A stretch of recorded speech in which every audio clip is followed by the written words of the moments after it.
1620, a ship named the Mayflower left England. In addition to 36 crew members, this ship carried 102 passengers.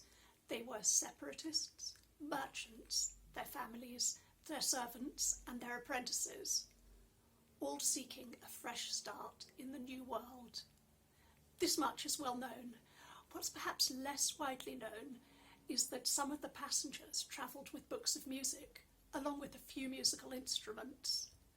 An inventory of the library of Elder William Brewster, taken in 1644, includes 3 music books, all dating from before the date when the Mayflower sailed. And at least one other copy of one of these books can be traced back to other passengers. These books give us an insight into the range of music that might have been sung on board the Mayflower. By Babel's waters there sat we, ye wept when we did mind Zion, the willows that amidst it be, our harps we hanged them upon, for songs of us there asked they, that had us captive led along, and must they that us heaps did lay, sing unto us some Zion song. The first of these books was Henry Ainsworth's Book of Psalms Englished, which was printed in 1612. Like many of the passengers on board the Mayflower, Ainsworth was a separatist, a religious dissident. Like them, he had fled to the Low Countries to escape persecution. He wrote his own translations for the Psalms in verse and in prose, aiming to keep to the Hebrew originals as faithfully as possible. He also added annotations and simple, unharmonized melodies. Ainsworth's book was used for worship in Plymouth Colony, in Salem, and in some other parts of Massachusetts until the late 17th century. Some of the tunes, like this setting of Psalm 100, are still familiar to us today. Shout to Jehovah, all the earth, serve ye Jehovah with gladness, before him come with singing mirth. Know that Jehovah he God is. Ainsworth writes about his choice of musical settings, saying, "The singing notes, therefore, I have most taken from our former English psalms when they will fit the measure of the verse. And for the other long verses, I've also taken, for the most part, the gravest and easiest tunes of the French and Dutch psalms." Ainsworth gives 39 melodies for his psalms, and of these, 19 are also found in English psalters, while most of the other melodies can be traced to European Protestant sources. A small number of tunes are unique to this psalter, though. No other source has survived. One of these is used for his translation of Psalm 107, and the title of this talk, "They that in ships unto the sea down go," comes from a verse of this psalm.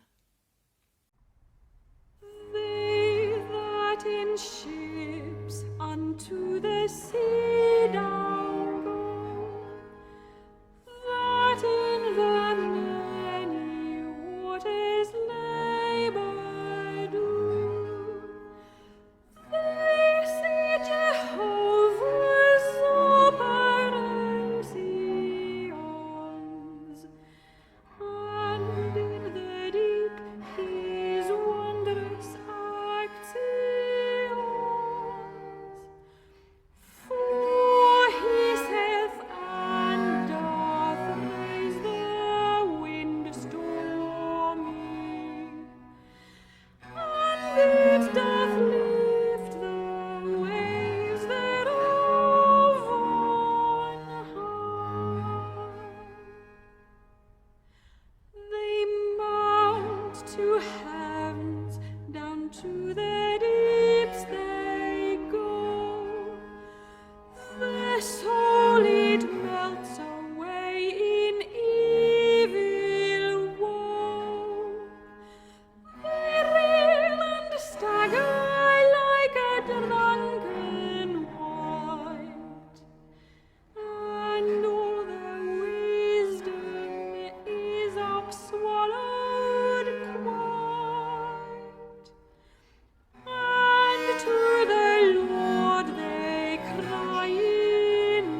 A second copy of Ainsworth's Psalter passed through the hands of other passengers on the Mayflower. It was owned first by Isaac Allerton, who gave it to the ship's surgeon Giles Heal, as you can see from the inscription. This book was given unto Master Giles Heal, surgeon, by Isaac Allerton, tailor, in Virginia, the 10th of February, in the year of our Lord, 1620. That's February 1621 to us. Nor were such books only for men. Giles Heal gave the book to his wife, who wrote inside it, Mary Heal, her book.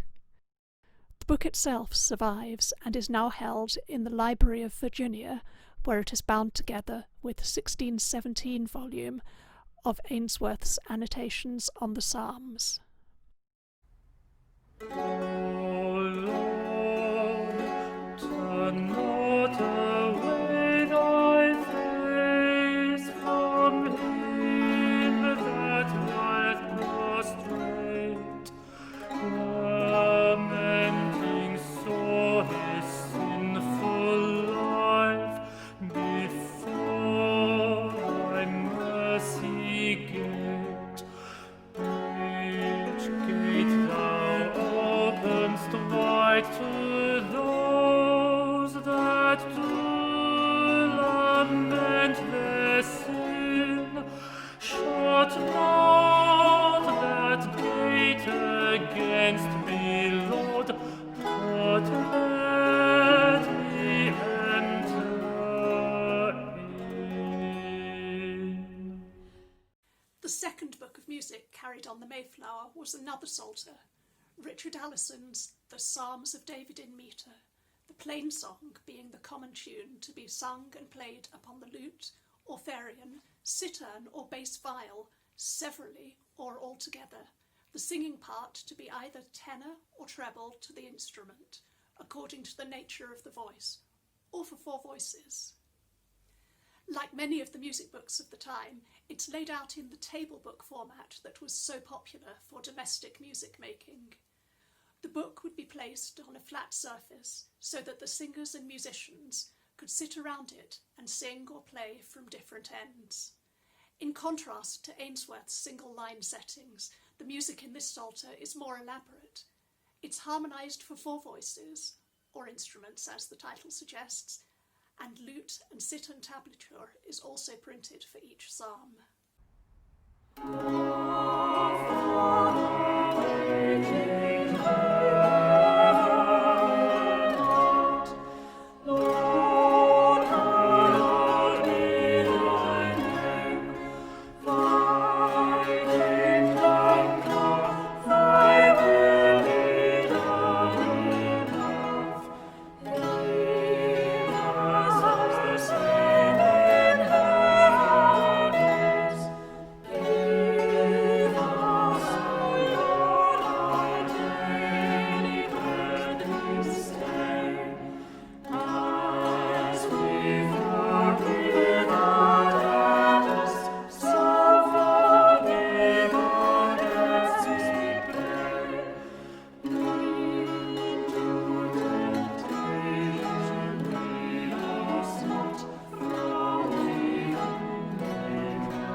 After the plainness of Ainsworth's single-line psalm settings, it might seem strange to find a book like this on the Mayflower, a book where instruments and voices join together in harmony.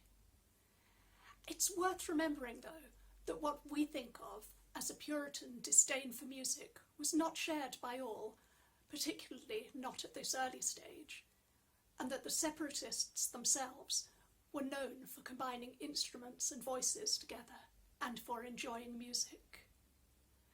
A 17th century account describes the founder of the separatists, Robert Brown. He was a singular good lutenist, and he made his son Timothy, usually upon Sundays, bring his viol to church and play the bass to the psalms that were sung. So far was he from being an enemy to church music. I did in heart rejoice to hear the people's voice in offering so willingly. For let us up, say they, and in the Lord's house play. Thus spake the folk full willingly. Feet that wandered wide shall in thy gates abide. O thou Jerusalem full fair, which art so seemly set, much like a satin bed, the like whereof is not as well. The third book of songs identified as being part of William Brewster's library is The Golden Garland of Princely Pleasures and Delicate Delights, wherein is contained the histories of many of the kings, queens, princes, lords, ladies, knights and gentlewomen of this kingdom, being most pleasant songs and sonnets to sundry new tunes now most in use. In contrast to the two previous books, this book doesn't contain any religious music, but is a collection of secular song lyrics. Again, the Golden Garland doesn't necessarily fit with the stereotypical view of Puritan music, but it could be that the singing of these songs goes with the style of music making that I mentioned for Allison's Psalter. Another possibility is that the book may have belonged to another Mayflower passenger and ended up in Brewster's collection at a later date. Whatever its origin, it's a book full of variety. The first section contains 15 ballads telling famous tales from history. These ballads don't contain any musical notation, but the name of a suggested tune is given at the top of each one. Here are extracts from two of them. Both describe the purported dastardly deeds of Richard III.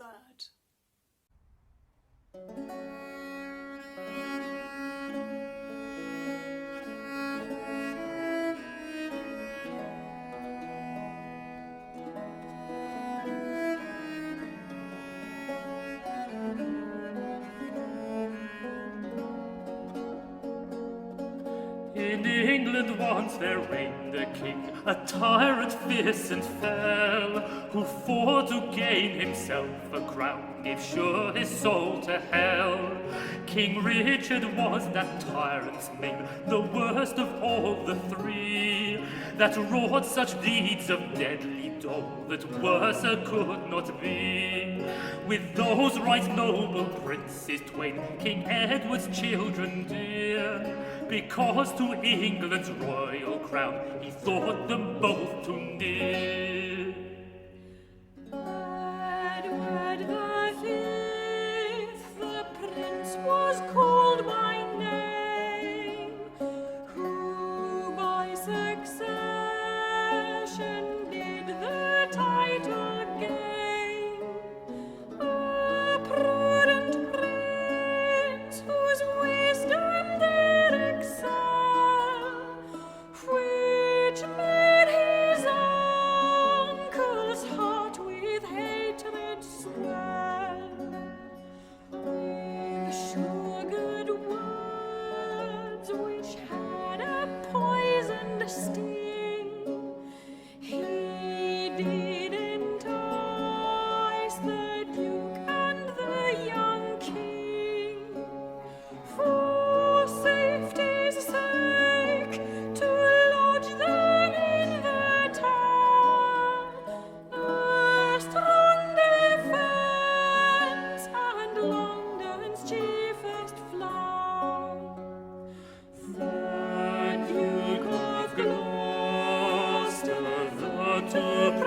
corpses led into a sumptuous chamber to their bed.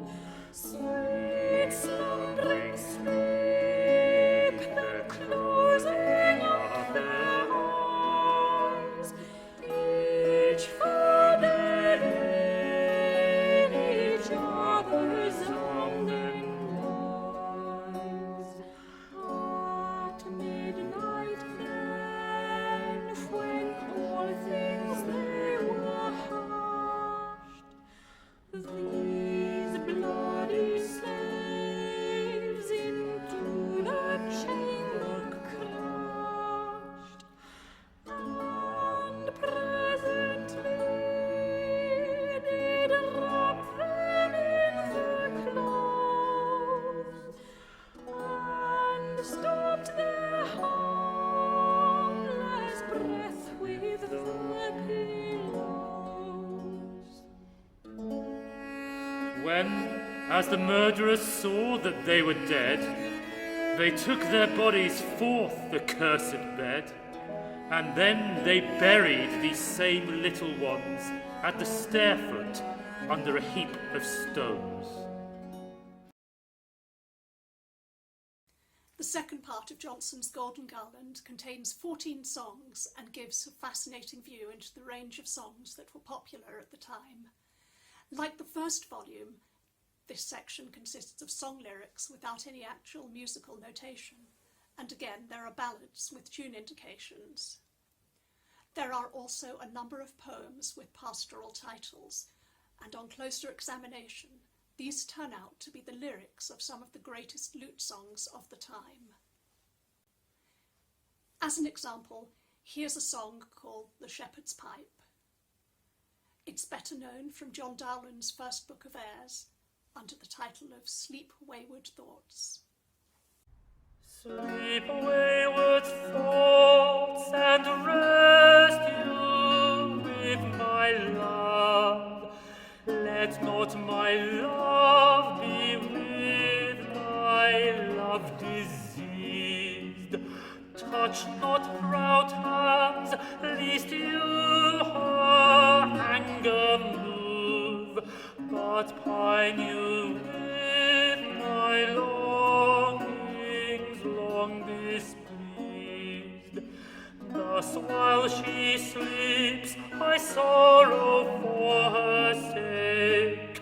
So sleeps my love, and yet my love doth wake. Thus while she sleeps, I sorrow for her sake. So sleeps my love, and yet my love doth wake. The only contemporary reference to musical instruments on the Mayflower is found in an account written by William Bradford in 1622.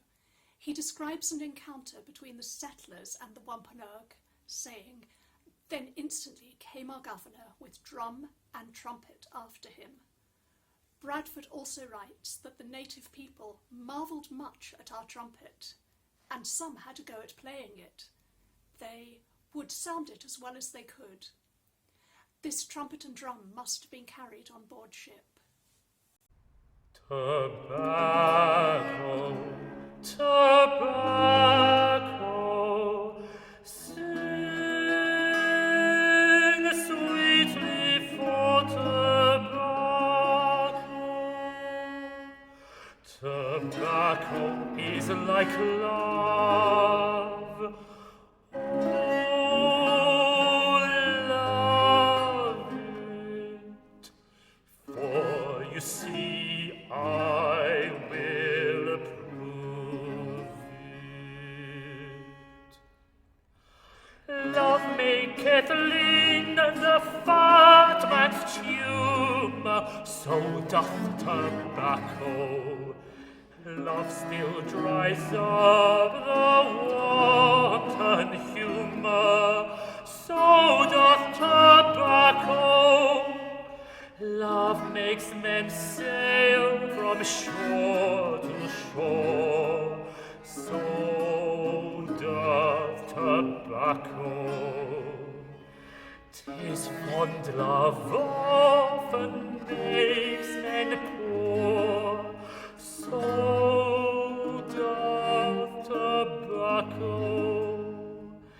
Love makes men scorn all coward fears, so doth tobacco. Love often sets men by the ears, so doth tobacco. One of the gifts that the Wampanoag gave to the settlers was tobacco. This was something that had already caught the public imagination back in England, and the merchants who travelled on board the Mayflower hoped to bring some back home. By the 1620s, tobacco dominated foreign trade, although opinion was divided on whether or not it was a good thing. Some claimed it to be a wonder drug, capable of healing all manner of ills, but King James famously loathed it. He levied a tax on its import and even wrote a treatise against it, a counterblast to tobacco. The anonymous Masque of Flowers was performed at a wedding in 1614. It includes a contest between the god of wine, Silenus, and the god of tobacco, Kawasha. In the masque, Kawasha is described as having on his head a nightcap of red cloth of gold close to his skull, tied under his chin, 2 holes cut in the top, out of which his ears appeared, hung with 2 great pendants. On the crown of his cap a chimney, a glass chain about his neck, his body and legs of olive-colour stuff made close like the skin, bases of tobacco-colour stuff cut like tobacco leaves, sprinkled with orsagure, in his hand an Indian bow and arrows. The sergeant of Kawasha carried on his shoulder a great tobacco pipe as big as a caliver. Like his opponent Silenus, Kawasha is accompanied by musicians, 4 singers and 5 fiddlers. His music, a bobtail, a blind harper and his boy, a bass violin, a tenor cornet, and a sackbut. First, Kawasha's supporters enter and say that they will beat Silenus. Then Silenus mocks the foreign god.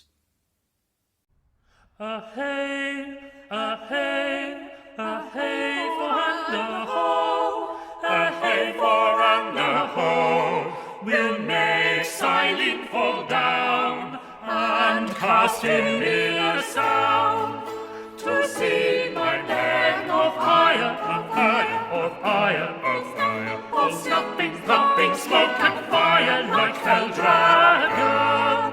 Kawasha comes in majesty, was never such a god as he. He's come from a far country to make our nose a chimney, a chimney. There's an odd musical direction for part of this song. These verses frumpled over by the music of Kawasha, an instruction which is repeated later in the section for Silenus's men. This strange word, frumple, seems to come from the Dutch and means to curl up the nose in contempt. I'd therefore imagine the frumpling musicians to be playing some sort of mocking, rough music. Silenus taps the barrel, but tobacco taps the brain, and makes the vapours fine and soot, that man revives again.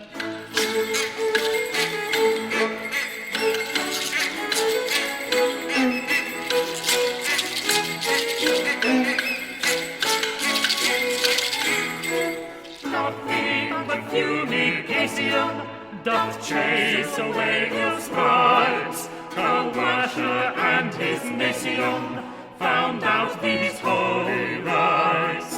Therefore do yield and quit the field, or else I'll smoke ye.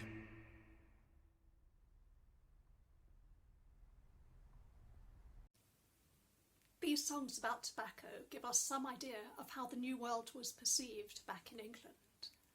Another good source of information on this subject is the broadside ballad London's Lottery.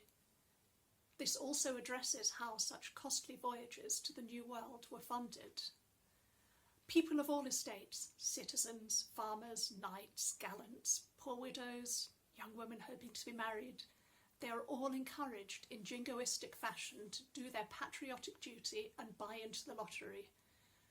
By doing this, they will contribute to a voyage that will help to increase England's power and which has the King's blessing. Like the songs in the Golden Garland, no musical notation is given, just an instruction that it is to be sung to the tune of Lusty Gallant.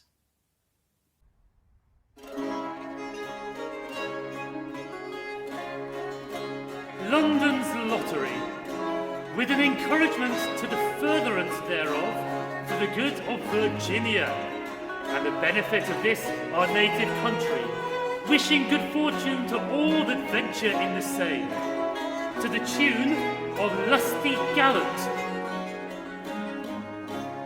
London, live thou famous long, thou bear'st a gallant mind, plenty, peace, and pleasure store in thee we daily find.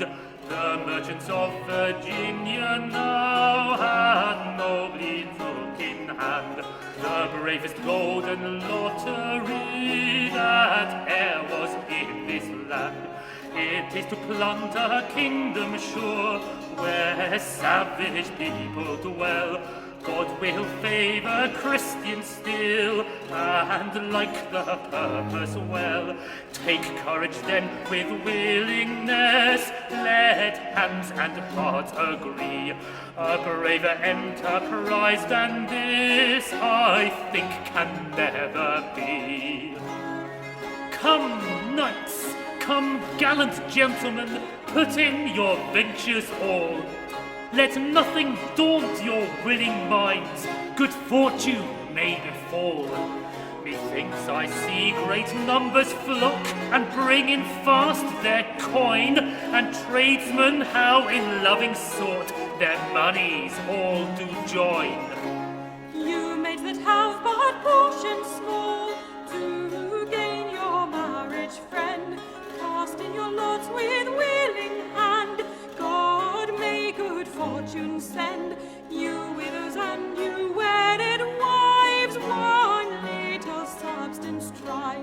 You may advance both you and yours with wealth that comes thereby. We ought not live here for ourselves, but for our country's good.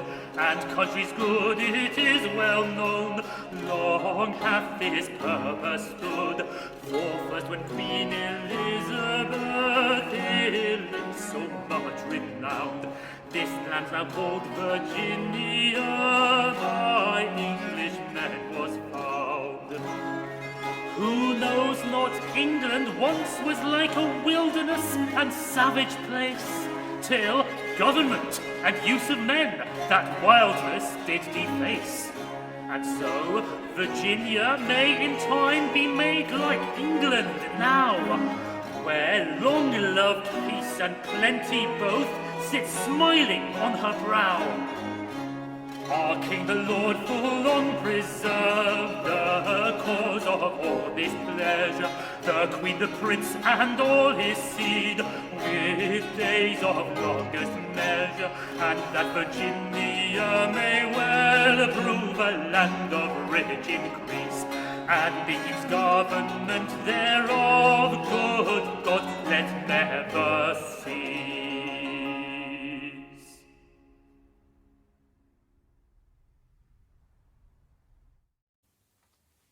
This year is the 400th anniversary not only of the sailing of the Mayflower, but also of the death of the composer and poet Thomas Campion. This is his song, Never Weather Beaten Sail. It has no known connection to the Mayflower, but with its references to pilgrims reaching the end of their journey, it seems an appropriate song to finish with. Never will